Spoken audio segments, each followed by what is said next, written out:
que irán llegando por el oeste peninsular.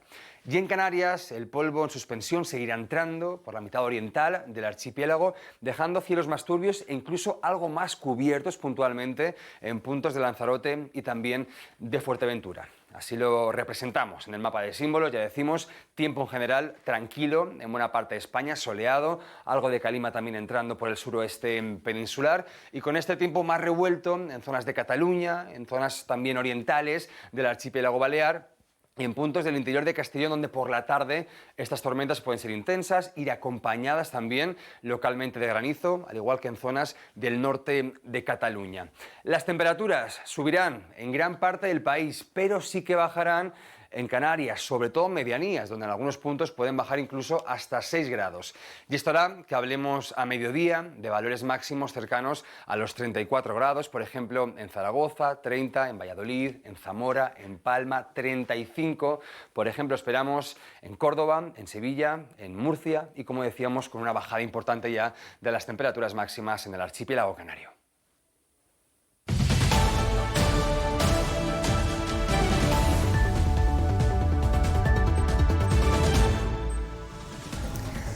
Manifestación de la ANC, la Asamblea Nacional Catalana, con motivo de la Diada. Son imágenes en directo desde Barcelona. La marcha lleva por lema "Luchemos y ganemos la independencia". Participan el presidente catalán, sus consejeros y representantes de partidos y también organizaciones soberanistas.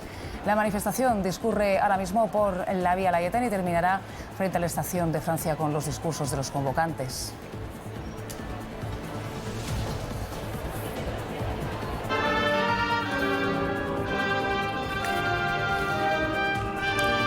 La mesa de diálogo prevista para esta misma semana está muy presente en la fiesta de Cataluña. Los partidos independentistas reclaman unidad porque aseguran se juegan mucho. Los socialistas piden un diálogo sincero.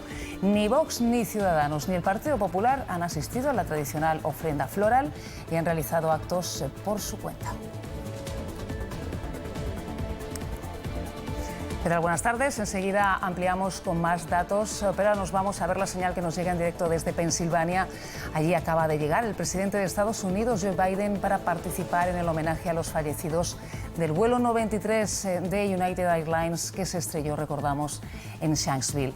En esa localidad ha estado la vicepresidenta Kamala Harris y ha intervenido el expresidente Bush, que ha defendido la necesidad de luchar contra el terrorismo dentro y fuera de Estados Unidos.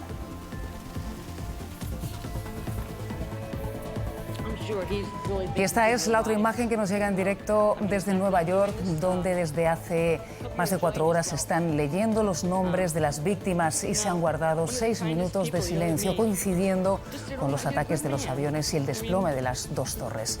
También se ha rendido homenaje a las víctimas en el Pentágono.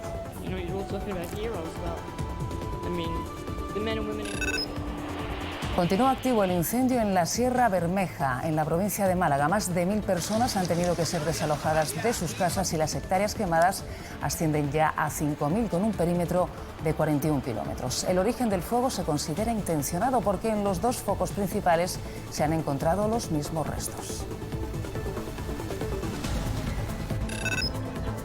Manifestación en Madrid para exigir un plan nacional de prevención del suicidio. Convocados por la plataforma Stop Suicidios, han salido a la calle para denunciar la falta de recursos y personal y la escasez de formación en salud mental.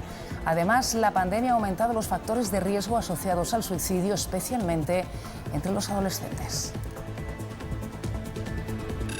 ¿Qué tal están? La jornada del domingo vendrá marcada de nuevo por algunos chubascos en puntos de Cataluña, también en Menorca, en el sur de Mallorca, que pueden ser tormentosos incluso por la tarde, localmente fuertes en el entorno del Pirineo y también en la Ibérica más oriental. En el resto del país, ambiente mucho más tranquilo, soleado, con nubes altas, entrando por el oeste peninsular y con calima visible y especialmente densa en la mitad oriental del archipiélago canario. Con temperaturas que subirán en buena parte del país, a excepción de medianías en Canarias, donde pueden bajar entre 5 y 6 grados respecto a las máximas de la jornada de hoy.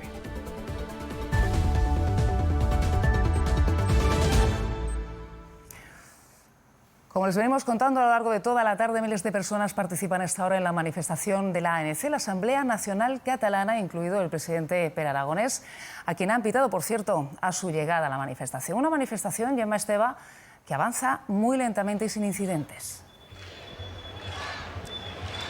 Sí, la manifestación se desarrolla en medio de un ambiente festivo y reivindicativo y, como comentabas, avanza muy lentamente. Para que se hagan una idea, la gente que vemos aquí todavía no ha llegado al punto inicial de la manifestación, mientras que el otro extremo se encuentra ya prácticamente llegando al punto final y habiendo recorrido ya este kilómetro que separa los dos extremos. Como veis, aquí están justo empezando a recorrer Vía Laietana. Nos comentan que algunos manifestantes han lanzado papel higiénico contra la Jefatura Superior de la Policía Nacional, una cuestión que no ha ido a más. Una vez lleguen al punto final, las entidades soberanistas ofrecerán sus discursos, que este año, una vez más, el objetivo será presionar a los partidos que conforman el gobierno catalán para que dejen de lado sus diferencias y apuestan claramente por una estrategia conjunta a favor de la independencia. Recordemos que Esquerra Republicana apuesta por la mesa de diálogo, mientras que Junts per Catalunya se muestra escéptico. Esto se ha notado también entre los manifestantes. A su llegada, Pere Aragonès ha sido recibido por algunos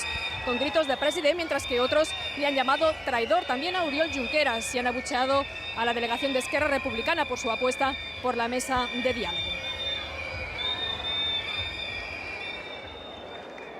Pues la cabecera ya ha llegado aquí, a este escenario central. Aquí el acto central se desarrollará a partir de esta hora, a las 6:30 de la tarde. Primero va a haber actuaciones, pero después, a las 7 menos cuarto aproximadamente, empezarán esos parlamentos de las entidades organizadoras, la ANC, la Asociación de Municipios por la Independencia y de Òmnium. A su llegada aquí en la cabecera se han oído muchos gritos de independencia y ni un paso enrere ni un paso atrás. De momento, como os decíamos, estamos aquí esperando. La visión que tenemos desde aquí, desde este practicable en el que nos encontramos, es que todo este paseo está abarrotado. Como os contaba nuestra compañera Gemma Esteba, la manifestación prácticamente no se ha movido desde la parte alta. Esto es aproximadamente algo más de 1 kilómetro. No tenemos todavía datos de participación, aunque sí que es verdad que las entidades o convocantes esperaban poder que llegaran aquí alrededor de unos 100.000 manifestantes. Estamos esperando esos datos de participación de la Guardia Urbana. Una manifestación que se celebra, como os comentábamos, durante toda la tarde, con la mirada centrada en esa mesa de diálogo que tiene que celebrarse, si se realiza como esperan los movimientos independentistas, la semana que viene. Aquí llegan esos movimientos independentistas divididos. Unos creen que es una ventana de oportunidad para poder llegar a una resolución de ese conflicto, mientras que los socios de Junts per Catalunya, los socios de Esquerra Republicana, ven mucho más escepticismo en que esa mesa de diálogo pueda fructificar. Veremos cuáles van a ser esas peticiones, esas reivindicaciones que van a hacer aquí esas entidades soberanistas e independentistas. Una mobilització permanent perquè l'estat espanyol continua sense reconèixer el dret a l'autodeterminació del poble de Catalunya, i no només no el reconeix, aquest que és un dels grans consensos de país, sinó que a més continua represaliant l'independentisme en el seu conjunt. Hoy volvemos a salir a las calles, somos un pueblo en movimiento.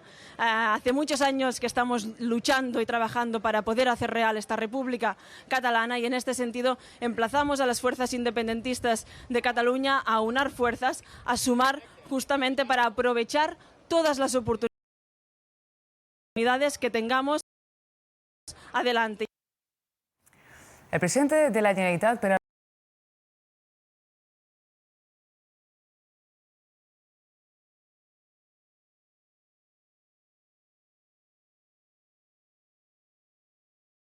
Aragonès ha llegado a la manifestación de la Diada de esta tarde convocada por la ANC poco antes de que comenzara la marcha.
Llobregat, el PP catalán ha hecho su propio acto de la diada. Acusa a los partidos independentistas de la división actual de la sociedad catalana. Una división que desde hace años impide el ser capaces de compartir, independientemente de la ideología que tenga cada uno, el espacio público. Ciudadanos ha ido hasta la playa de al lado de la Villa Olímpica de Barcelona para advertir que la mesa de diálogo es un chantaje. 2 años, esa mesa de chantaje que ellos llaman de diálogo, durante estos 2 años van a ir obteniendo concesiones del gobierno de España. Y Vox, en unas jornadas, denuncia la diada como una fiesta que excluye a la mitad de los catalanes. El separatismo hace años convirtió el 11 de septiembre en un mito. Toda su farsa, como bien habéis dicho, se sostiene en una división artificial. Y califican la mesa de diálogo como una concesión al independentismo.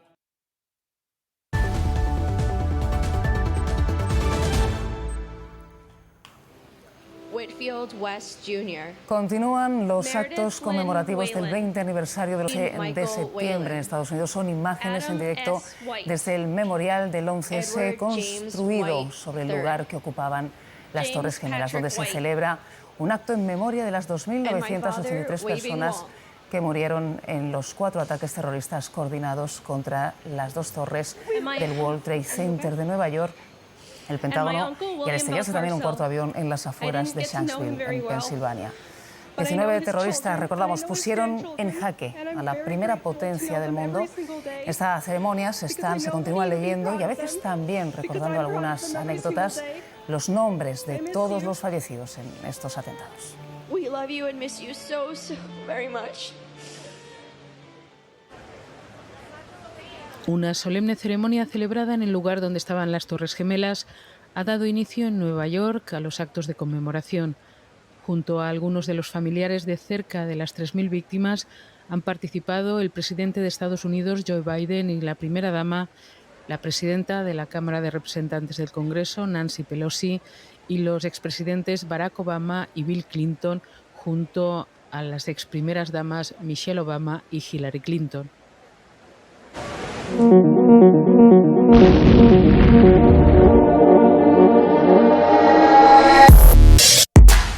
Y no sé si tenemos ya, me lo van a confirmar ahora desde realización, a otro testigo que ha visto todo lo sucedido en un edificio de las proximidades. José Meseguer, buenas tardes. Sí, hola, buenas tardes. ¿Podrías contarnos dónde estabas y cómo has vivido esta tragedia, estos atentados? Sí, yo estaba llegando, eran las 9 menos cuarto, estaba llegando al trabajo. Yo estoy en el número 7 del World Trade Center, justo a 80 o 100 metros de la torre norte, donde ha habido la primera explosión. Y justo cuando estaba muy cerca de la puerta, como a unos 20 metros, he oído detrás de mí una explosión muy grande, que bueno, luego, o sea, nada más oír el golpe, pues han empezado a llover del cielo una cantidad de cristales, bueno, piedras, todo el cielo estaba lleno de papeles. Lo único que he podido hacer es, con la gente con la que tenía alrededor, todos estábamos corriendo, y lo que he hecho ha sido meterme dentro del edificio en el que yo trabajo. Y bueno, ahí pues hemos estado refugiados durante unos 5 minutos hasta que han dejado de caer cosas, y luego lo que hemos hecho ha sido huir de la zona.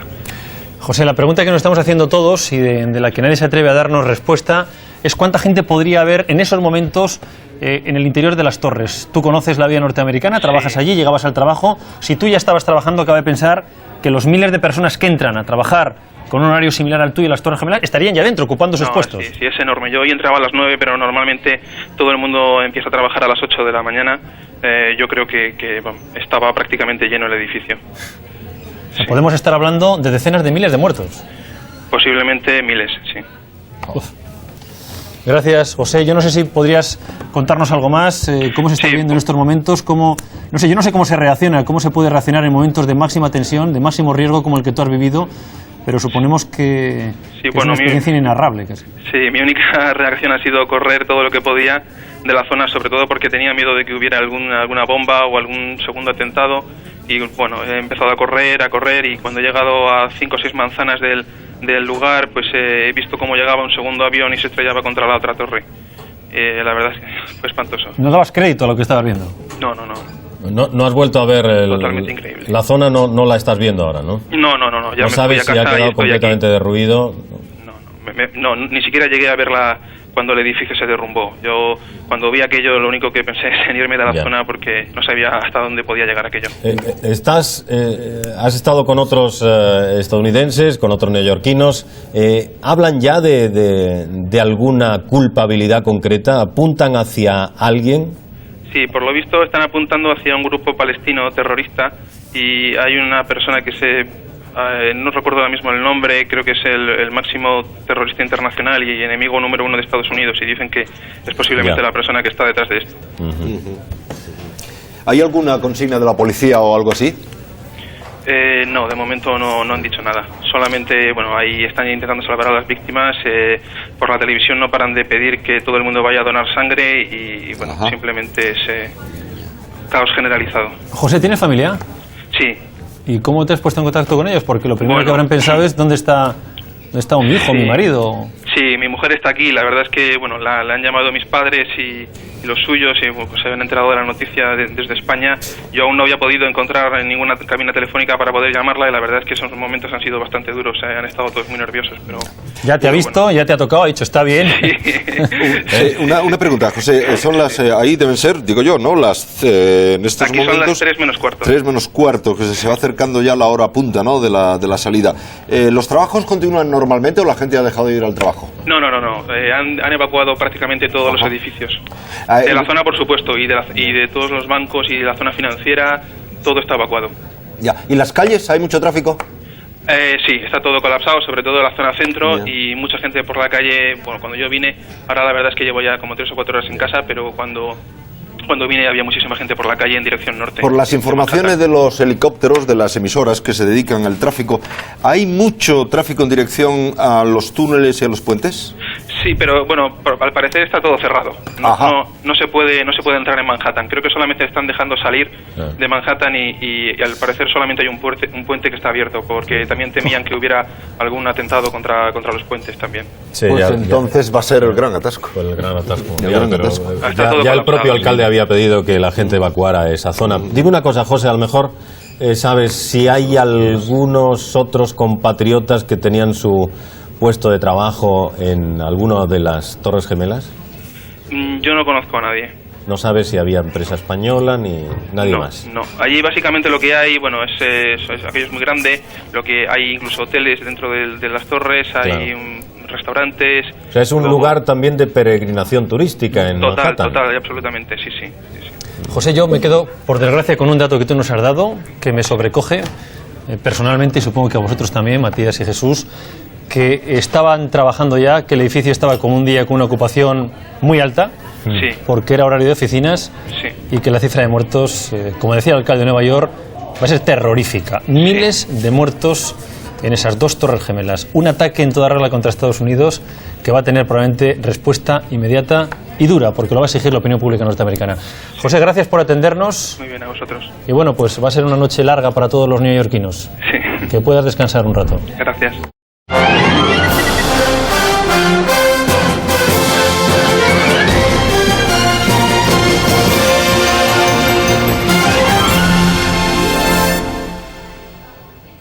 Bien, buenas noches. Desde las 3 de la tarde llevamos contándoles en directo la pesadilla que se está viviendo en los Estados Unidos. Una pesadilla que sin duda, como decimos, hará historia y les llevamos contando 6 horas en directo. Hemos vivido una sucesión de atentados en cadena con aviones desaparecidos, secuestrados, estrellados contra edificios oficiales de Nueva York y de Washington. Las Torres Gemelas se han derrumbado tras el impacto de 2 aparatos en sus pisos superiores. Han atacado también el Pentágono. Las fuerzas de defensa americanas llegaron a reconocer que había aviones que estaban escapando a su control. Se interceptó uno incluso sobre Camp David, en la residencia de verano del presidente de los Estados Unidos, y otro se había estrellado en Pensilvania. Entre las víctimas mortales y las de los edificios atacados, el número de muertos es sin duda altísimo, todavía sin determinar. Se está hablando ya desde fuentes norteamericanas, desde fuentes de Nueva York, de miles de muertos. Vamos a ir contándoles todas las cosas que han sucedido. Vamos a ir haciendo lo primero de todo, una secuencia del horror que ha vivido los Estados Unidos durante las últimas 6 horas. Y bueno, la cantidad pueden ser centenares, si no más de 1000 personas. Ha podido producir una cantidad terrible de pérdidas humanas, ¿eh? Sí, sin duda. O sea, no puedo darte cifras, por supuesto, pero las pérdidas humanas tienen que contarse por centenares como mínimo.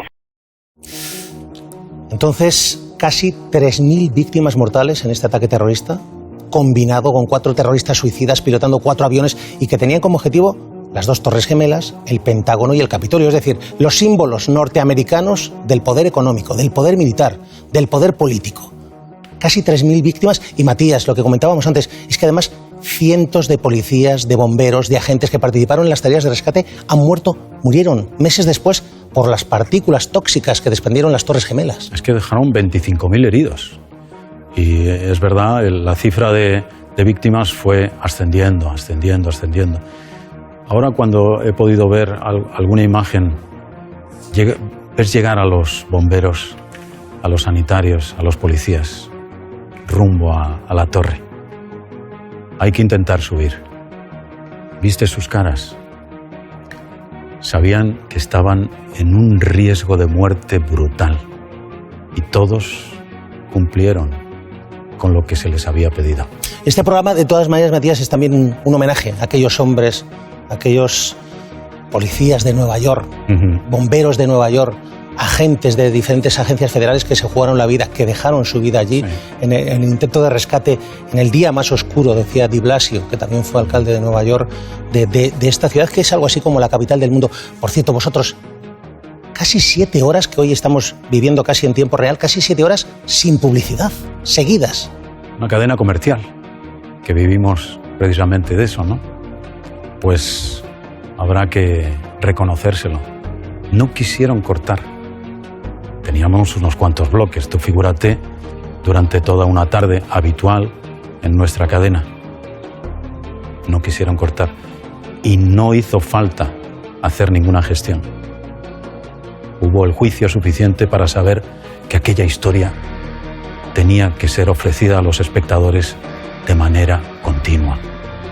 Bastantes sobresaltos, bastantes emociones, bastantes lágrimas se habían derramado a lo largo de la tarde como para no respetarlas. Y tengo que darle las gracias a Antena 3, entonces, como lo hago contigo, porque no me había visto. No era consciente de cómo había salido el programa. Pido perdón a los espectadores porque es verdad que hay mucho error, hay mucha confusión, pero era el directo. Y nos enfrentábamos sin apenas saber de qué estábamos hablando. Pero muy buena experiencia y espero que a los espectadores también les haya gustado recordar lo que pasó aquel día que cambió el mundo prácticamente y que también, hay que reconocerlo así, muchos de nosotros cambiamos. Cambiasteis. Gracias, Matías, por estar hoy aquí en La Sexta, en tu cadena hermana. Gracias por todo y por tanto, ya lo sabes. Y 20 años después, no sé si hoy tienes una emoción especial o si esa emoción la reproduces todos los 11 de septiembre. Cuando llega el 11, algo pasa.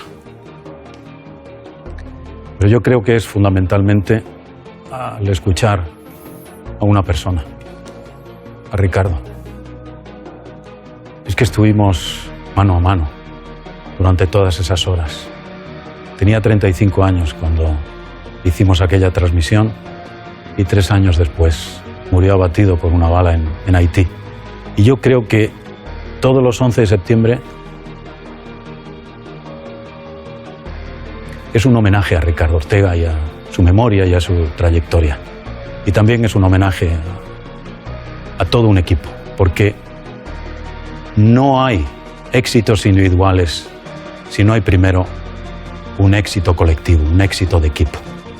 Aquel día fue un éxito en su conjunto de todas las televisiones, la televisión en palabras ya mayúsculas, pero también de todo el equipo que formábamos aquella cadena hace 20 años de Antena 3, de sus servicios informativos.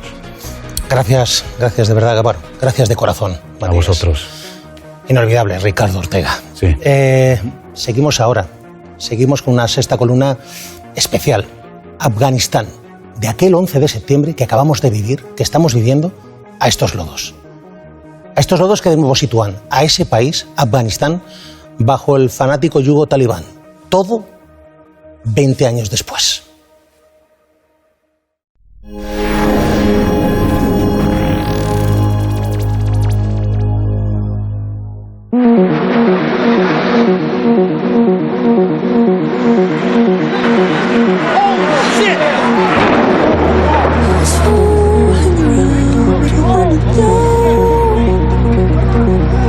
del 11S tenía 9 años, acababa de comer, porque esto creo que fue a las 3:15, una cosa así, con el telediario. Una avioneta acaba de estrellarse en Nueva York contra las conocidas Torres Gemelas.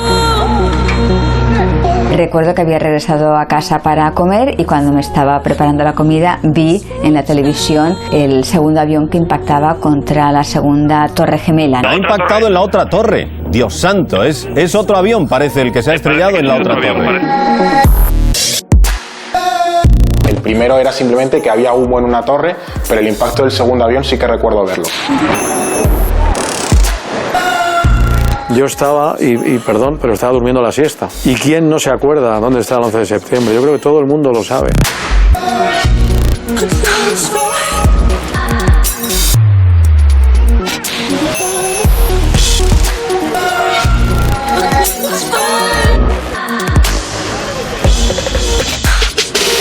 En 2001 yo tenía 6 años. Mi padre cuenta que aquel momento lo celebraron los talibanes.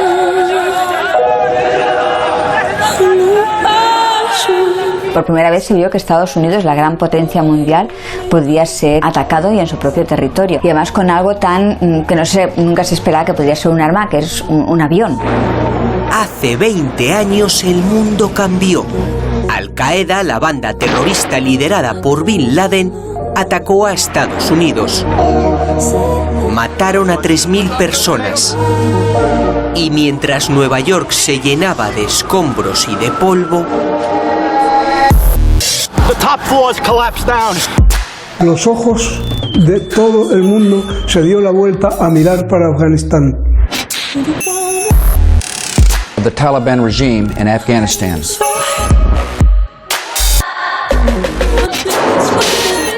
Un país que era desconocido, que nadie sabía nada de él. Del polvo de aquellas torres derribadas surge hoy el lodo afgano. Un país del que ahora, tras una guerra de 20 años, con más de 150.000 muertos, Estados Unidos se retira y su enemigo, los talibanes, vuelven al poder. Para encontrar un Afganistán sin bombas ni disparos, hay que remontarse a los años 60.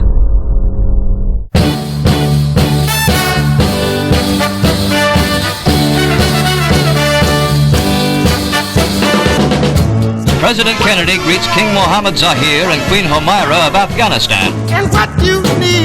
El rey de Afganistán se llevaba bien con los Estados Unidos de Kennedy.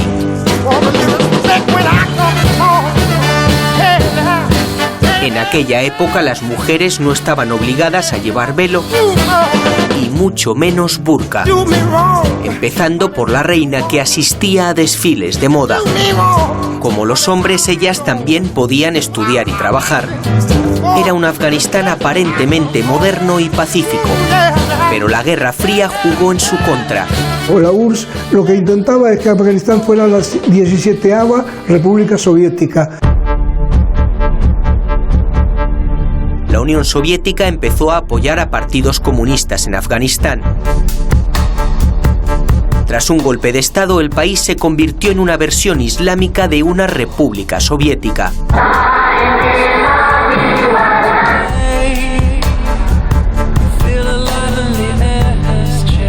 Para mantener esa influencia, finalmente Brezhnev, el líder de la URSS, invadió Afganistán en 1979.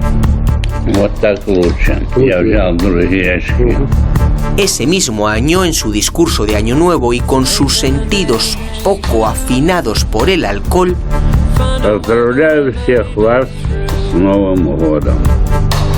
deseó que los niños del mundo no sufrieran los estragos de la guerra.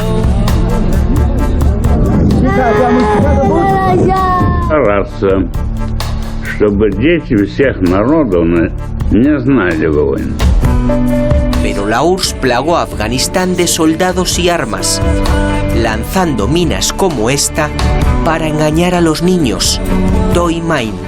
Toy Mine, o sea, mina juguete. Y esto era lanzado desde los helicópteros Mi-24 rusos y los lanzaban sobre la campiña, sobre todo en la zona rural. Significaba herir a niños, amputar niños, amputarle brazos o piernas. Jorge Melgarejo es periodista. Estoy también en las montañas de Afganistán. Viajó a Afganistán cuando estaba invadida por la URSS. Fue un poco de aventurismo por un lado y por otro lado curiosidad, ¿no? Tratar de ver lo que estaba pasando con respecto a la invasión soviética. Afganistán no tiene nada. Interesa por su posición geográfica, no por su riqueza, porque no tiene absolutamente nada. Afganistán hacía frontera con la Unión Soviética y con Irán. Además está muy cerca del Golfo Pérsico y ahí hay algo que importa mucho a los presidentes de Estados Unidos. The strategic importance of Afghanistan to possible control over much of the world's oil supplies. Lo que piensa Estados Unidos es que debe contener a la Unión Soviética dentro de sus fronteras. No puede dejar que se expanda fuera de ellas porque si no, en su lógica, el comunismo se expande por el mundo. Por ejemplo, vemos la guerra de Corea, la guerra de Vietnam, todas las intervenciones estadounidenses en América Latina, como por ejemplo el golpe de Estado en Chile en el 73, y ahí también se enmarca la guerra de Afganistán. Estados Unidos no entró en guerra directamente con la URSS en Afganistán. Prefirió armar a grupos fundamentalistas islámicos, los mujahidines. Los altos cargos de defensa de Estados Unidos les arengaban. That land over there is yours. You'll go back to it one day because your fight will prevail and you'll have your homes and your mosques back again because your cause is right and God is on your side. Entre esos grupos armados por Estados Unidos estaban los talibanes y Osama Bin Laden, presentado por la prensa inglesa como un guerrero antisoviético que ponía sus armas para conseguir la paz. Ese grupo es financiado por la CIA bajo el proyecto Ciclón. Todo esto es secreto, es clandestino, es una operación clandestina que se hace a través de Pakistán. Los mujahidines vencieron. Tras 10 años de guerra en Afganistán, la Unión Soviética abandonó el país en 1989. Habían perdido miles de soldados y matado a más de 1 millón de civiles. Terminaron huyendo para salvarse a sí mismos. Los rusos no ganaron nada. Los rusos lo que hicieron es marcharse como ahora se han marchado los norteamericanos. Los soviéticos se marcharon, pero sus armas no. Con ellas Afganistán se sumió en una guerra civil feroz que ganaron los talibanes. Nunca, ni en la época de los rusos, Kabul recibió tanto bombardeo como entre el 90 y el 96.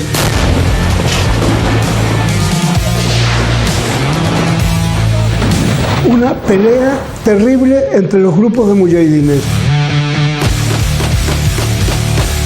Los mujahidines acaban luchando entre ellos y una facción, los talibán, se hacen con el poder. Aquel Afganistán de los talibanes es en el que creció Kabir. Yo nací en 1995 en Herat, cuando por primera vez estuvieron gobernando los talibanes. Me acuerdo que un día salimos con mi madre, porque mi madre se había olvidado ponerse calcetines. Entonces, claro, le quisieron disparar en los pies por no llevar calcetines. Creo que ha sido lo más nefasto que he visto en mi vida. Y si allá a lo lejos tú llegabas a ver a una mujer, era como un fantasma. No podían salir a la calle, no reír estrendosamente para no llamar la atención, no usar tacos para no hacer ruido cuando caminan. Cuando los talibanes llegaron al poder A principios de los años 90, en ese momento tampoco hubo una reacción por parte de la comunidad internacional. Hasta este momento. El comandante en jefe de los Estados Unidos al principio no supo cómo reaccionar. Cuando le dijeron que las Torres Gemelas habían sido atacadas, se quedó 7 largos minutos leyendo un libro infantil.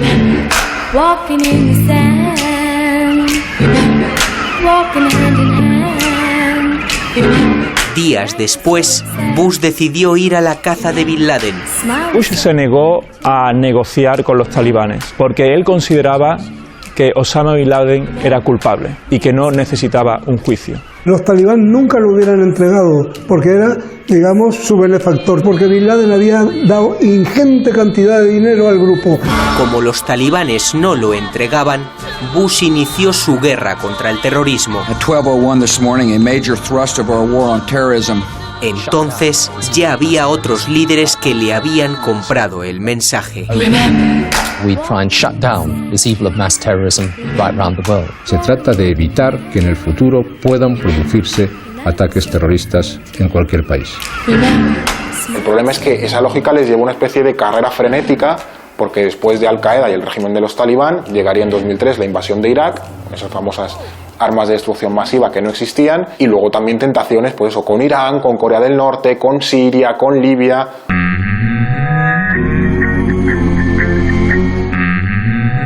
Bin Laden decidió jugar al escondite.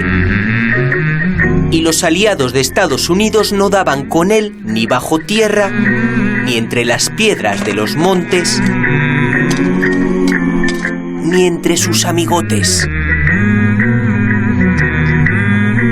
Así que Bush, que ya había plantado la bandera en Afganistán, al no pillar a Bin Laden pasó de hablar de derrotar al terror This military action is a part of our campaign against terrorism. a eso de democratizar Afganistán. The triumph of democracy and tolerance in Iraq and Afghanistan would be a grave setback for international terrorism. Costase lo que costase.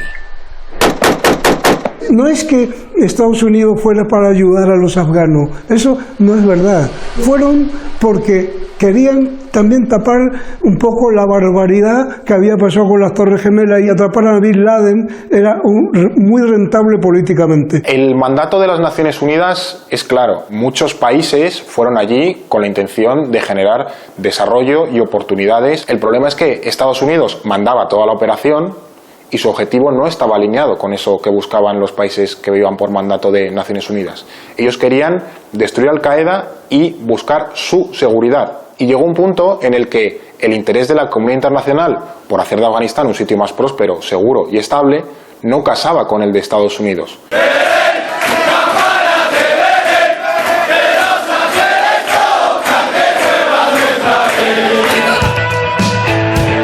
Durante años la imagen de Afganistán que nos llegaba era esta. Nuestros soldados celebrando alegres la Navidad. O en actitud vigilante pero relajada, previa vuelta a casa para recibir el merecido homenaje.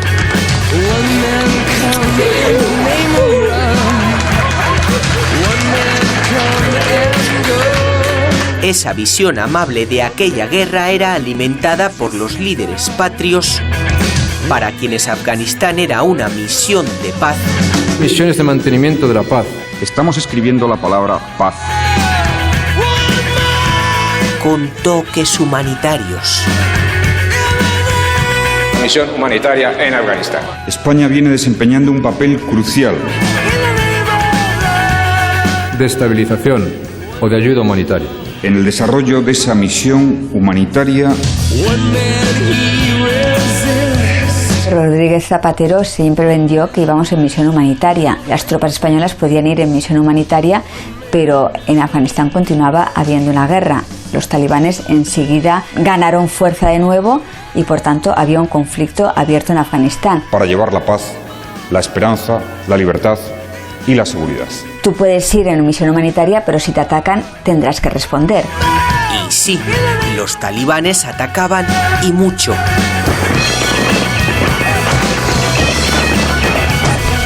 Así que la realidad de los nuestros en Afganistán también era esta. Merced, que esto no pasa nada, que esto es lo normal aquí.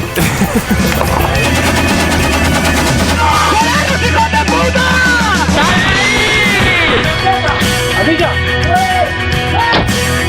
¡Dale ahí, Molina! Si hacemos el lomo, así sale. ¡Dale, hijo de puta! La gente tampoco piensa que venimos aquí a... no sé, aquí se piensan que venimos. Que en Afganistán había una guerra contra los talibanes, eso creo que es evidente. Independientemente de que la misión principal allí a lo mejor son misiones de ayuda humanitaria, de reconstrucción de infraestructuras y cosas de este tipo, lo estás haciendo en una zona de guerra. Madre mía, esa criatura que señora, qué cojones tiene, qué máquina, qué huevo. Ahora va corriendo por ahí.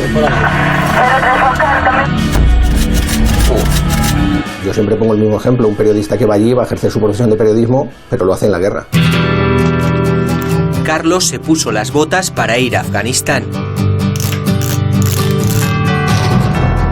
Cabo en un batallón de helicópteros, estuvo en el país asiático en 2004 y 2006, en Kabul y en Herat. Pues en las afueras de Kalinao, en cuanto paraban los rotores aparecían críos de todas partes, ¿no? Hola. En alguna imagen verás que las niñas, si ves ahí al fondo, se quedan siempre apartadas, que te da un poco la señal de lo claro que tienen desde muy pequeñito lo que se puede y lo que no se puede hacer en función del sexo, ¿no? Nos acercábamos nosotros a dárselos porque ellas por sí solas no se acercaban. Para ellos ese momento era el mejor momento del día, claro. A ver los bolsillos, que tú tienes los bolsillos llenos. Te sientes realizado también, ¿no? Encuentras un poco el sentido a lo que estás haciendo allí. Nuestra misión era desde evacuación sanitaria de heridos y cualquier tipo de víctima que podía haber habido en cualquier atentado. Labores de reconstrucción, construcción de infraestructuras para dar acceso a zonas que habían quedado aisladas. Al final estás un poco allí, no solo para una única misión, sino para lo que va saliendo en el día a día. La realidad es que aunque militares como Carlos estuvieran en misión de paz, sobre el terreno en muchos casos seguían mandando los talibanes.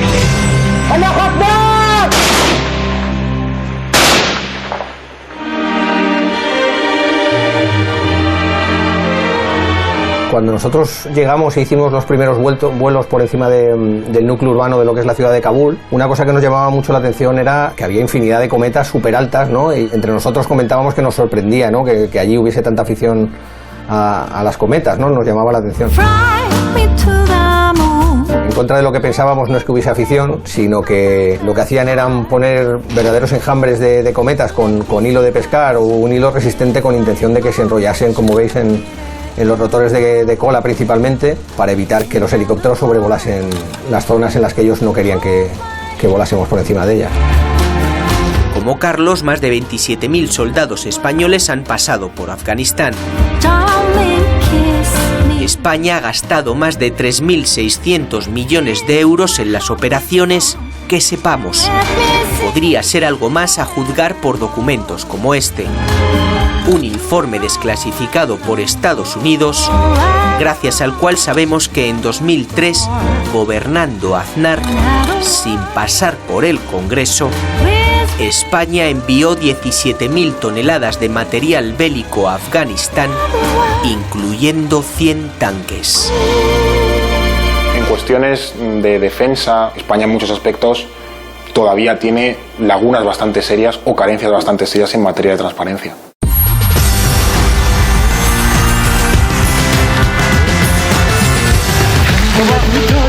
Es Afghan Star,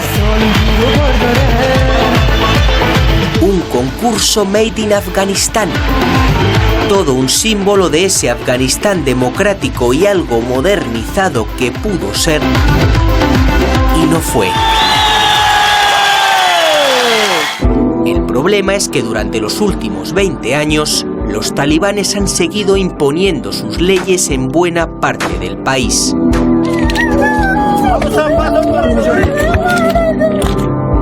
Decidí huir de mi país porque cuando yo tenía 18 años los talibanes pues mandaban cartas, mensajes diciendo los jóvenes que hayan cumplido 18 años tienen que colaborar con el gobierno islámico, que en este caso eran ellos.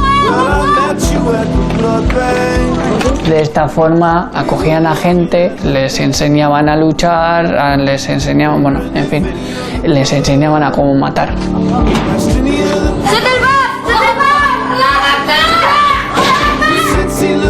Cuando se negó a ser reclutado, Kabir sufrió varios intentos de secuestro a manos de los talibanes. Me acuerdo que estaba con mi motocicleta y aparece un coche y me choca conmigo. Entonces, claro, yo me caigo, salen dos personas con turbantes y eso, con la cara todo tapado, con un pañuelo blanco a hacerme dormir. Entonces, pues lo consiguieron. Yo a aquel momento cuando me caía no me acuerdo nada más que pasó y me desperté en el hospital. La policía consiguió salvarlo cuando cayó inconsciente. En el hospital al que le llevaron, Kabir decidió escapar del horror. Me agobié mucho y dije, bueno, pues me voy a ir de forma ilegal, como sea, porque legalmente no dejan, pero claro, de salir del país de forma ilegal es un poco complicado. Huir tenía un precio, 6.000 euros que su familia consiguió vendiendo un taxi a un traficante. Kabir empezó entonces una aterradora odisea de 3.600 kilómetros. Salí de Afganistán, dejé a Irán, a Turquía. Estaba la guardia fronteriza de turca y iraní. Entonces ahí nos disparaban. Y matan a mucha gente y se quedan.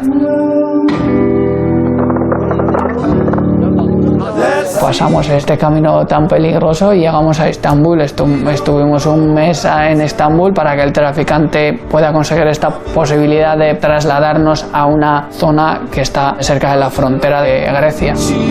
A la madrugada nos hace hinchar una lancha donde, claro, ahí lo máximo podía caber como 35 personas, pero nosotros éramos 85 personas. En el medio del mar, con muchísimas mujeres, nunca me olvido de los gritos de esas mujeres, de los niños y de gente que nunca han visto ni siquiera el mar.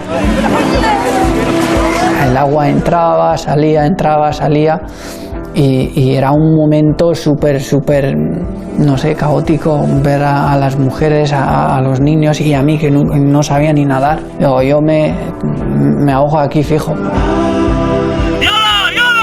Tuvimos 2 noches que nunca me olvido, pasé un frío que casi prefería morir. Kabir consiguió llegar a Europa, pero Europa a él, que se había negado a matar en nombre de los talibanes, no le consideró apto para obtener el derecho de asilo.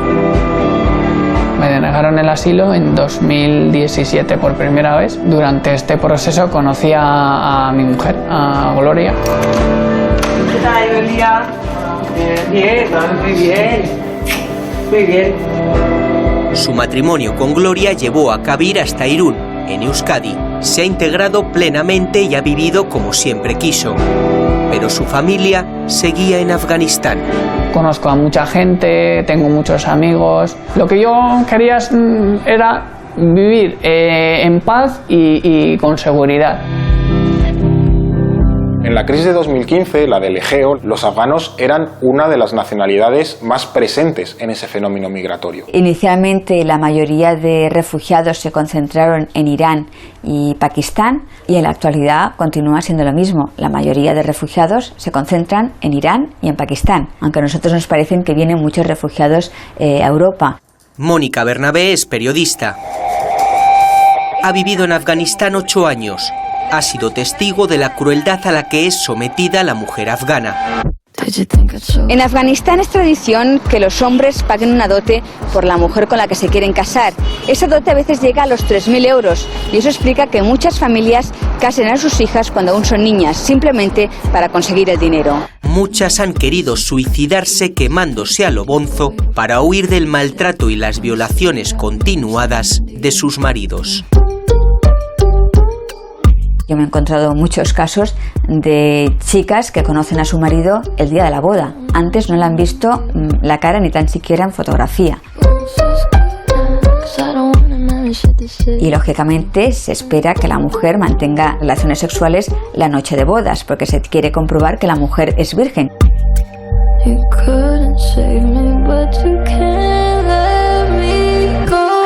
La mayoría de mujeres afganas son violadas en el momento que se casan, porque mantener relaciones sexuales en contra de tu voluntad y con un desconocido casi, aquí en Occidente al menos es una violación.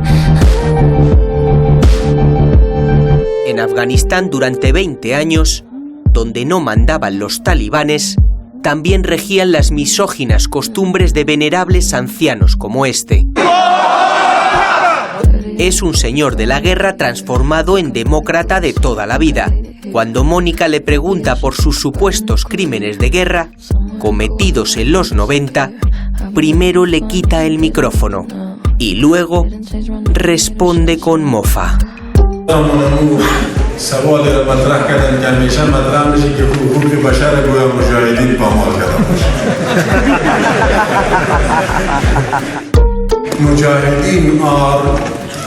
Freedom fighters. Estados Unidos, para llevar a cabo su intervención en Afganistán, bombardeó el país, pero delegó la invasión terrestre en toda una serie de facciones islamistas radicales que se denominan mujahidines, que fueron los que se encargaron de facto de hacer caer el régimen talibán. Después de la caída del régimen talibán, esas facciones pidieron a Estados Unidos pues una recompensa por haberles ayudado y exigieron formar parte del nuevo gobierno afgano. Son unas facciones que habían arrasado el país a principios de los años 90 y que la población afgana conocía perfectamente. Es como si hubieran colocado a Hitler en el gobierno en Alemania después de la Segunda Guerra Mundial. El error principal de Estados Unidos es que no había una estrategia clara. No había unos parámetros claros tampoco a la hora de determinar cómo querías avanzar, y yo creo que eso es lo que ha provocado que ahora hayamos visto en los últimos 2 meses un colapso total.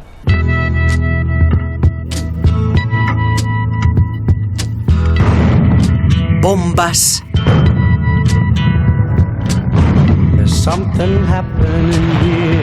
Disparos. Y miles de personas obligadas a dejar su hogar. En 1975 Estados Unidos perdía la guerra de Vietnam.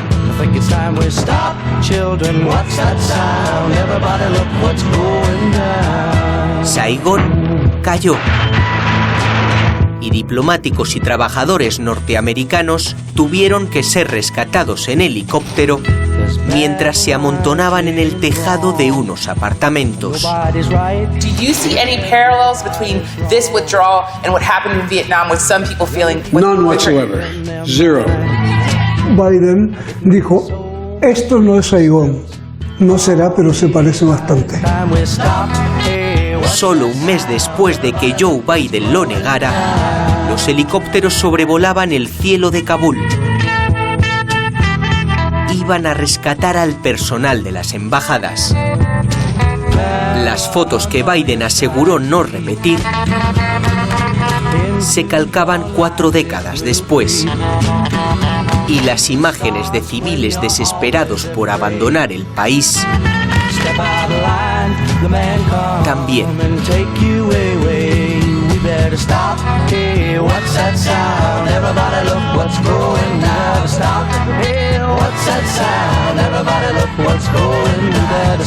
Al final sigue de fondo ese mensaje, y es que Estados Unidos ha vuelto a ser derrotado por un país, entre comillas, menor, y además ha dejado pues miles de millones y miles de soldados que han muerto allí en una misión que no ha servido prácticamente de nada.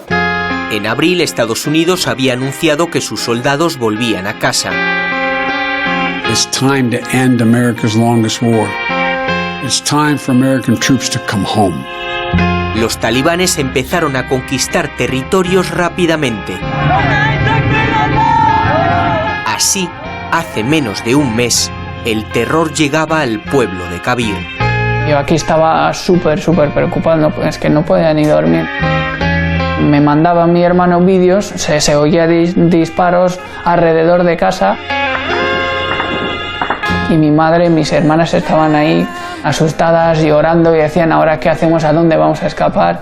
Nos van a matar, que nos van a matar. Para huir de la guerra, los padres de Kabir alquilan un piso en una zona que aún no controlan los talibanes. Pero no tienen ni siquiera un colchón en el que dormir. Así que su madre y su hermano se arriesgan a ir a su antigua casa. En cuanto se acercan en casa, se encuentran con nuestro perro muerto, un tiro en la cabeza. No me explico por qué a un perro. Es que les encanta disparar, les encanta matar. Al final mi madre pues se asustó muchísimo. El padre de Kabir, militar, había colaborado con las tropas españolas y estadounidenses. Así que su familia decidió huir de Afganistán. Tenían que llegar a Kabul, 2 días en autobús, por carreteras infestadas de talibanes. En el camino se encuentran un combate entre los talibanes y los militares que se quedan ellos en el medio. Decía mi madre que de repente solamente oí un tiro justo al lado de la cabeza de mi hermano, que se rompe la ventana, empiezan a disparar y nosotros en el medio.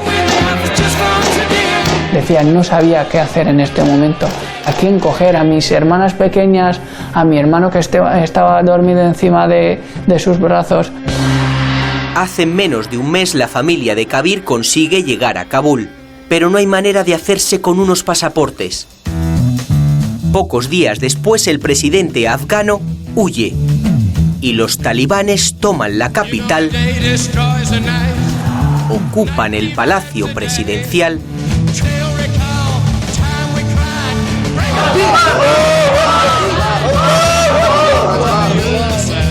y en las calles registran coches y pasean sus fusiles, mientras miles de afganos aterrorizados corren al aeropuerto.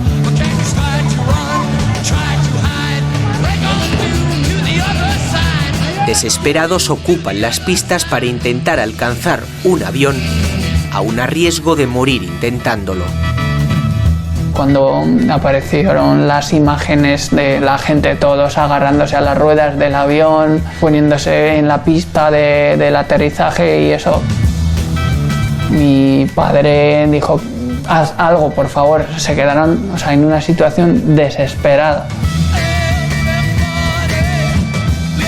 Los intentos de huida de familias como la de Kabir se coordinaban desde este mando de operaciones en Madrid.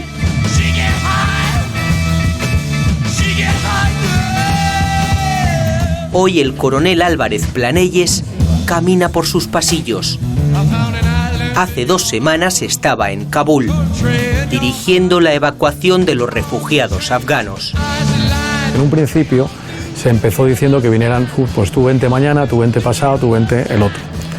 Pero ante la avalancha de gente y ante la dificultad de salir, se optó finalmente por decir, venid en cuanto podáis, intentarlo cuando podáis, porque esto quedan pocos días y no tenemos más tiempo para poderlo sacar. Los convocábamos diciéndoles, pues tráete, en nuestro caso, un pañuelo rojo y amarillo, di España. España, vamos, España, vamos. Lo que la inteligencia occidental no fue capaz de valorar fue la rapidez. Sí que entendieron que Afganistán iba a colapsar. Lo que no supieron medir es la rapidez con lo que eso iba a suceder. Estas imágenes de desesperación tienen su origen en parte en estas de hace 10 años. Es una de las últimas grabaciones de Bin Laden vivo. Aparece él canoso, viéndose a sí mismo en una pequeña habitación. El El vídeo fue hallado en su casa cuando Estados Unidos le encontró. Con su muerte, la misión de los americanos en Afganistán cambió. After 2014, we will support a unified Afghanistan as it takes responsibility for its own future. El nuevo objetivo era formar a los soldados y policías afganos para que fueran capaces de defender su país solos. Pero las tropas necesitaban mejorar un pelín, entre otras cosas, su puntería. Hey, this is you all over here then. Osama bin Laden.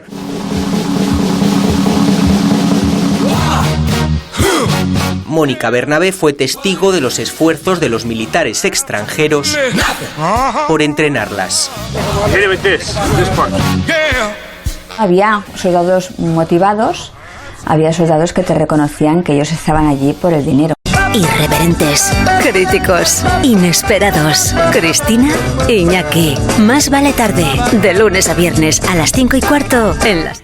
Es un día muy especial, como no, para Estados Unidos, quien recuerda a las víctimas de los atentados del 11 de septiembre.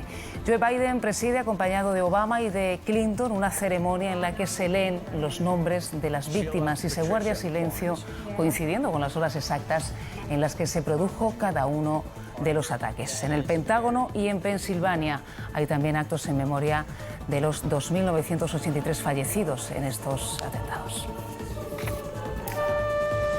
Actos de homenaje a las víctimas en el Pentágono y en Pensilvania, donde se estrellaron 2 de los 4 aviones en los atentados del 11S. Una bandera sobre la fachada ha presidido el acto en el Pentágono, en el que ha participado el secretario de Defensa.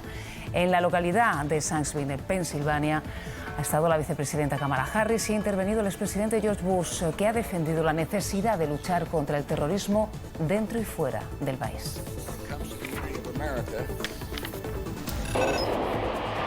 Mientras continúa activo el incendio en la Sierra Bermeja, en la provincia de Málaga, más de 1.000 personas han tenido que ser desalojadas de sus viviendas y las hectáreas quemadas ascienden ya a 5.000 con un perímetro de 41 kilómetros. El origen del fuego se considera intencionado porque en los 2 focos principales se han encontrado los mismos restos.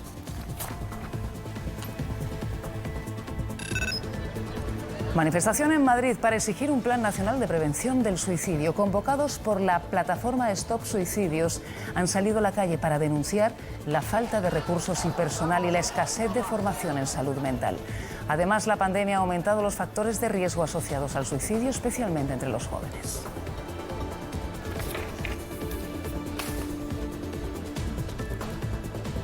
¿Qué tal están? La jornada del domingo vendrá marcada de nuevo por algunos chubascos en puntos de Cataluña, también en Menorca, en el sur de Mallorca, que pueden ser tormentosos incluso por la tarde y localmente fuertes en el entorno del Pirineo y también en la Ibérica más oriental. En el resto del país, ambiente mucho más tranquilo, soleado, con nubes altas, entrando por el oeste peninsular y con calima visible y especialmente densa en la mitad oriental del archipiélago canario. Con temperaturas que subirán en buena parte del país, a excepción de medianías en Canarias, donde pueden bajar entre 5 y 6 grados respecto a las máximas de la jornada de hoy.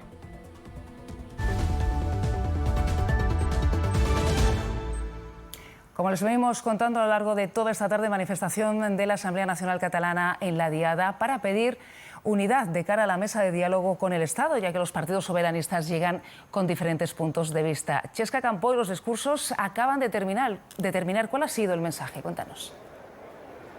Sí, han acabado hace muy pocos minutos y el mensaje han sido firmes y contundentes de esas entidades organizadoras al Gobierno y a los partidos que forman ese Gobierno, a los partidos independentistas. Les piden que se pongan de acuerdo para no malbaratar, dicen, la fuerza independentista del 1 de octubre. Y también les pide que trabajen por la independencia, sobre todo. La presidenta de la ANC ha exigido lideraje al Gobierno y que no confíe, que deje de pensar en que el Estado va a darle alguna concesión, porque dicen, están convencidos de que eso no va a ser así. La manifestación llega, como decíais, justo en un momento en el que el independentismo está dividido. Los partidos de gobierno ven de diferente manera esa mesa de diálogo y esa discrepancia, esa división también se ha visto en la calle. Aragonés ha sido abucheado, ha recibido algunos gritos de traidor, aunque también es verdad que ha oído gritos de presidente, presidente. La manifestación ya es un éxito, dicen los organizadores. Ellos hablan de 400.000 personas en la calle, mientras que la Guardia Urbana habla de 108.000. En cualquier caso, se habían planteado un objetivo y era volver a sacar a la gente a la calle, movilizarla después de este último año en pandemia, y dicen eso para ellos lo han conseguido. En este momento el acto aquí se ha acabado, como decíamos, pero todavía hay una columna de personas, de manifestantes que bajan desde la Plaza Urquinaona, que está a poco más de 1 kilómetro. En este momento también se han concentrado frente a la Vía Layetana, la comisaría de Vía Layetana. Allí han quemado fotografías de Pere Aragonés y de Pedro Sánchez. Gracias, Chesca Campoy, por esa última hora. Y van a ver ahora uno de los momentos de mayor tensión que se han vivido en esta manifestación independentista en Cataluña esta tarde. Ha sido en la Vía Layetana cuando la marcha pasaba por delante de la Jefatura Superior de Policía. Algunos manifestantes han increpado a los agentes e incluso les han tirado rollos de papel.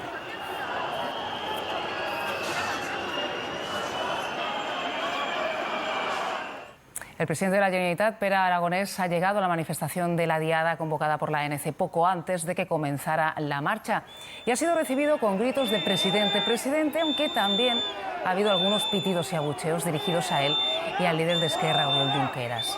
Horas antes de participar en la manifestación, Aragonés ha vuelto a defender la independencia de Cataluña y ha llamado a sumar amplias mayorías para lograr, dice, la República Catalana. Per sentir-nos-en completament hem de tenir totes les eines. I les eines es diuen República Catalana. I ho hem de fer sumant àmplies majories i posant el projecte de país al servei de tothom. El líder del Partido Socialista Catalán, Salvador Illa, ha señalado en esta diada que lo que quieren es una Cataluña dentro de España y ha hecho un llamamiento al diálogo. Nos gustaría que esta diada sirviera para que abriéramos un diálogo sincero y honesto entre todos los catalanes, para buscar un consenso que nos permita aprovechar estas oportunidades y estos retos que se nos presentan. La alcaldesa de Barcelona ha recordado que este 11 de septiembre no es una diada cualquiera por la pandemia. Ha recordado que se cumplan las medidas sanitarias para manifestarse. Según Ada Colau, este año se ha producido una inflexión por los indultos. Es una diada diferente porque por fin han llegado unos indultos que son el primer paso para la desjudicialización de la política en Cataluña, algo que llevábamos muchos años pidiendo, que pudieran salir los líderes sociales y políticos independentistas de la cárcel para empezar una nueva etapa de diálogo. PP, Ciudadanos y Vox no han asistido a la ofrenda floral. En la Plaza Europa de Hospitalet de Llobregat, el PP catalán ha hecho su propio acto de la diada.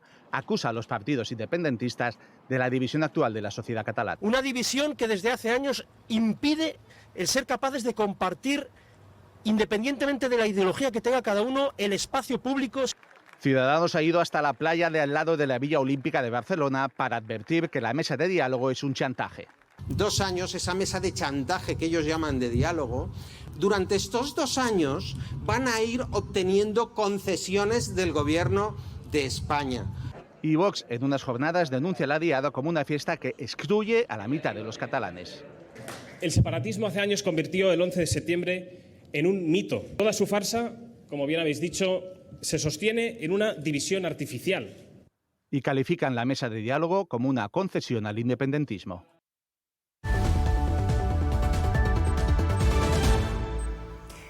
Con el fondo de una gran bandera estadounidense a media asta, se celebra en el Pentágono el memorial en honor a las 184 personas muertas en el ataque terrorista de hace 20 años. Con la asistencia a la ceremonia del secretario de Defensa, Lloyd Austin, y el presidente del Estado Mayor Conjunto, el general Mark Milley, se ha procedido a la lectura de los nombres de las víctimas.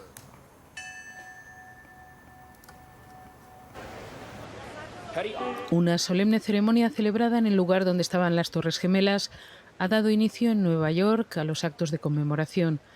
Junto a algunos de los familiares de cerca de las 3.000 víctimas han participado el presidente de Estados Unidos, Joe Biden, y la primera dama, la presidenta de la Cámara de Representantes del Congreso, Nancy Pelosi, y los expresidentes Barack Obama y Bill Clinton, junto a las ex primeras damas Michelle Obama y Hillary Clinton.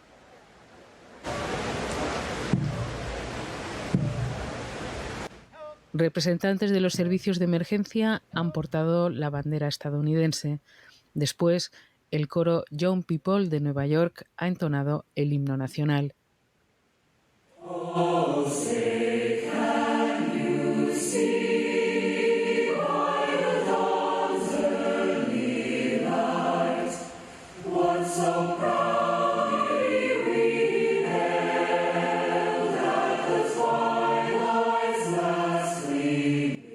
A las 8:46, momento en el que el primer avión impactó en una de las torres, se ha hecho el primer minuto de silencio.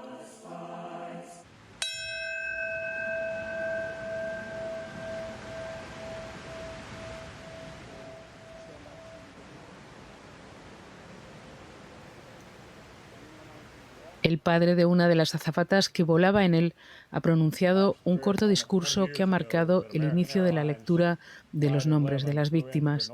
Margaret Ann Alario, Gary M. Albero, David Shelby Berry, Joseph John Berry, Dominic E. Minutos después, el cantante Bruce Springsteen interpretaba su canción Te veré en mis sueños. The road is long and seeming without end. Crawford. La lectura de los nombres de las 2.977 personas que murieron hace 20 años se ha combinado con música.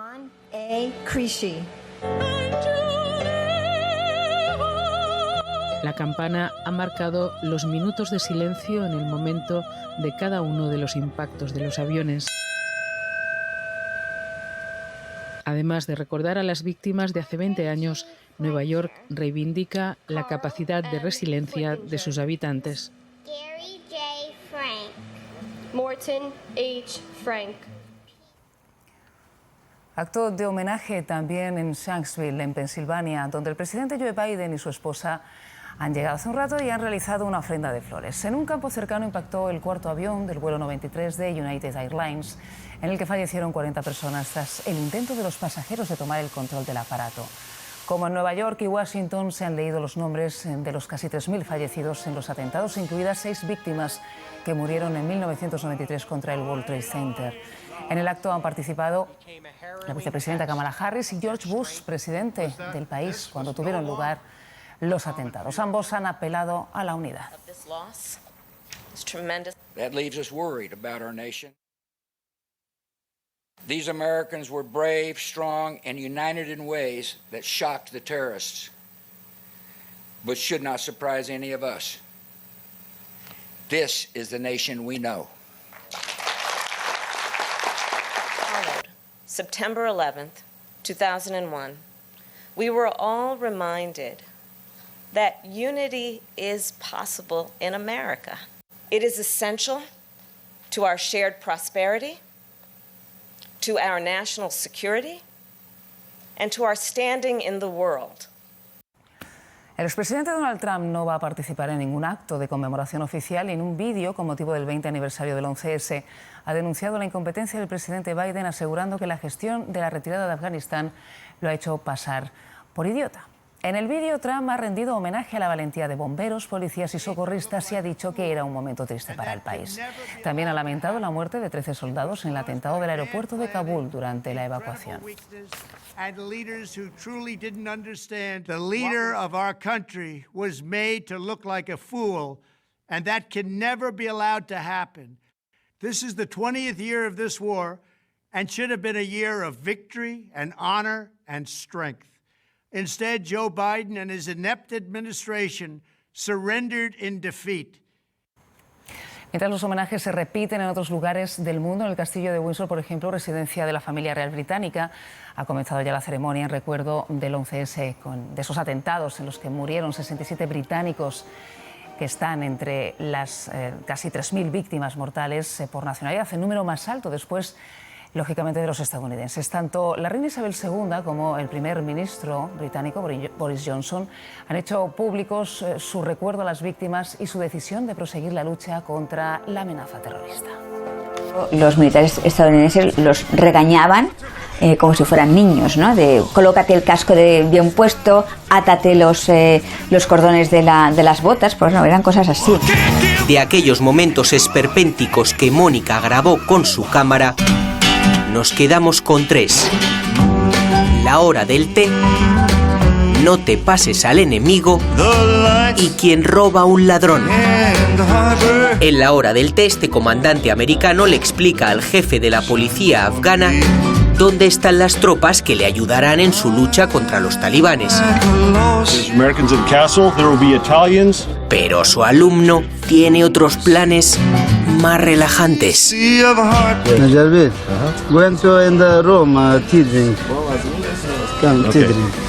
can't drink tea right now. We need to be here with our men because this operation is going to start. So we can't drink tea right now. Segunda escena costumbrista. No te pases al enemigo. Aquí el problema no era irse a beber té, sino directamente pasarse a las filas del enemigo. Para que este policía afgano no se una a los talibanes, un militar español intenta convencerle a la desesperada. Dile que quiero que siga siendo policía y que siga defendiendo a su pueblo del ataque de los talibanes. Y no que se vaya al otro lado a atacar a su pueblo. Tercer y último episodio. Quien roba a un ladrón. Después de detener a un supuesto talibán, el jefe del operativo afgano regaña a sus hombres. Además de esposarle, los policías le han robado el móvil. Y eso está feo.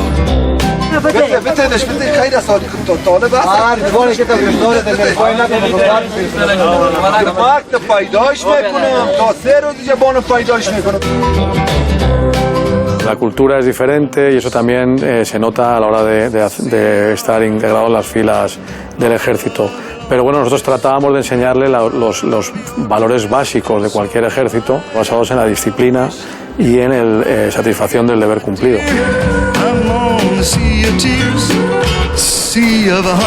Las tropas afganas que han sido formadas por los ejércitos de la OTAN no tienen la concepción del ejército tal y como la tenemos nosotros. Al final ellos lo conciben como un modo de supervivencia y si llegado el caso para sobrevivir consideran que lo mejor es huir, prefieren huir antes que tener que enfrentarse porque ellos mismos saben que su formación realmente no es la más apropiada. Y eso es lo que han hecho. Huir. Según avanzaban los talibanes, policías y militares les entregaban sus armas. El ejército afgano, con 300.000 efectivos sobre el papel, se rendía sin apenas luchar frente a 75.000 insurgentes. Se hablaba de que el ejército afgano tenía 300.000 soldados, que es un ejército muy potente. Bueno, pues se iba a estimar que la mitad eran fantasmas, y esos eran sueldos que iban para pagar a esos soldados fantasma que no existían y se llevaba un alto cargo del ejército. La corrupción estaba totalmente extendida. Yo me he llegado a encontrar soldados afganos que me decían que tenían que dosificar las balas porque no tenían suficiente munición. Los militares afganos han dicho, nosotros nos vamos a quedar aquí totalmente vendidos, nosotros vamos a dar la vida por esos que nosotros no hemos elegido y que se están enriqueciendo. Es lógico que el ejército afgano os haya entregado o directamente haya desertado en cuestión de semanas. Kabul, a finales de agosto, está ya tomada por los talibanes. Y la familia de Kabir espera escondida a que llegue un salvoconducto por haber colaborado con el ejército español. Tras haber estado una semana, día tras día, esperando a que llegue una llamada, que llegue un salvoconducto, no les llegó salvoconducto. Como no les llegaba el salvoconducto, por si acaso, se acercan al aeropuerto. Una noche entera, pues dentro de este canal tan sucio con agua y eso, pues al final mi hermana pequeña se puso enferma. Imagínese lo que es estar 4 días con una lata de sardinas para encima además acabar en un canal de aguas fecales para intentar gritar allí desesperado 4 días. El problema era que si se iban a sus casas perdían vez, por decirlo así, tenían que volver a empezar prácticamente y eso no querían arriesgarse y por eso aguantaban. En esas durísimas condiciones llega el atentado de ISIS. Habíamos recibido el aviso de que podía haber un atentado y yo había dado la orden de replegar desde las puertas para evitar algo que parecía inminente y desgraciadamente así fue. Sin militares españoles, la esperanza para la familia de Kabir desaparece. Deciden volver a su casa.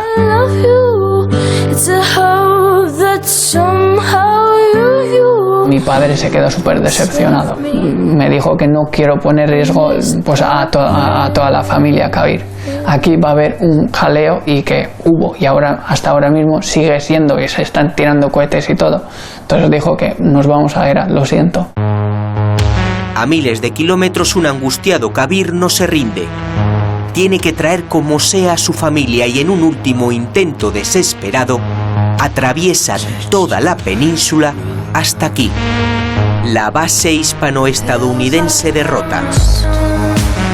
No me llamaba nadie, no me llegaba ninguna respuesta y le dije a mi mujer, pues nos acercamos a la base de Rota, porque en aquel momento ya los americanos aún sacaban gente y desafortunadamente ni siquiera nos dejaron entrar, ni siquiera nos dieron información en la puerta.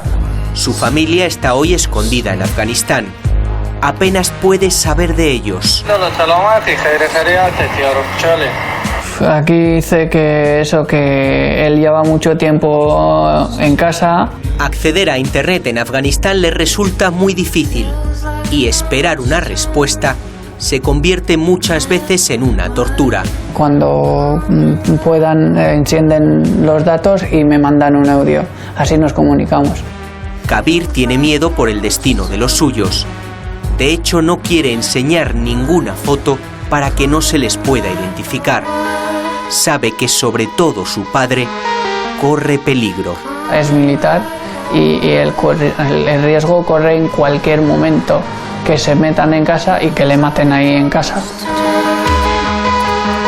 Y bueno, sobre todo luego mis hermanas, ellas no tienen futuro. Kabir lamenta que su padre no tenga ningún documento que lo acredite como colaborador del ejército español. No cree que el plan de evacuación haya sido un éxito. A mí me molesta esta palabra.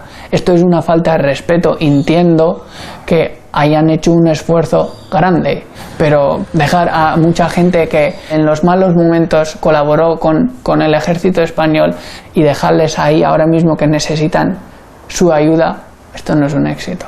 Yo procuro ver las dos partes, es decir, hemos sacado 1.900 personas de Kabul, que supone casi 5 veces más de lo que estaba previsto inicialmente.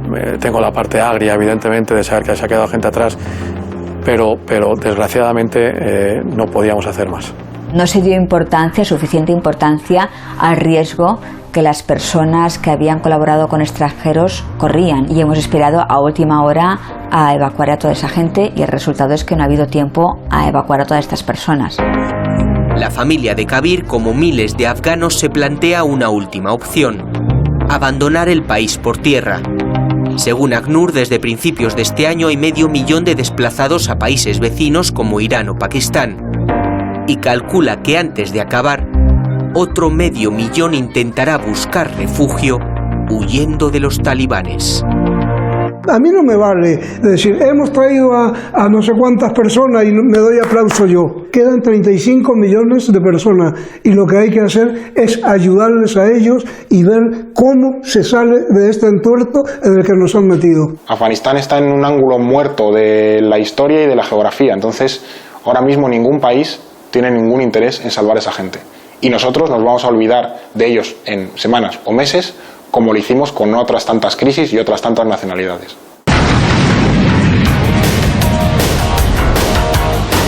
Mustang, aquí Maverick. Solicito permiso para hacer una pasada. Hace 20 años, Bush se montó una película. Él era el actor principal como comandante en jefe